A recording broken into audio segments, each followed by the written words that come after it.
Siapa yang nak duduk macam tu saja? Datang 25 hari dah ada improvement, 25 lagi insyaAllah. Assalamualaikum, saya Akilah binti Abdul Razak. 2 tahun dah lah kat kampung. Dah siap-siap nak gerak balik dah. Terus stroke sebelah kanan. Terus buat operation sebabnya selalu darah harus pecah.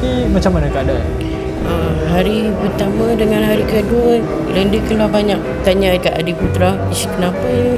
Oh tu normal baguslah. Hari keempat tangan ni memang rasa vibrate tu. Keseluruhan tapak kaki saya kebas.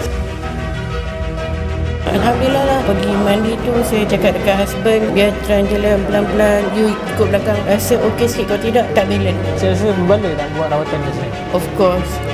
Sebabnya siapa yang nak duduk macam tu saja? Datang 25 hari dah ada improvement, 25 lagi insyaAllah. Try my best lah dengan izin Allah. Betul. InsyaAllah. Kita akan cubalah. Ya. Ramai yang datang dengan harapan terakhir tapi pulang dengan harapan yang baru. Kalau anda pun nak rasa harapan tu, komen nak di bawah atau PM kami profile untuk merasai nikmatnya berjalan semula bersama Tuhan.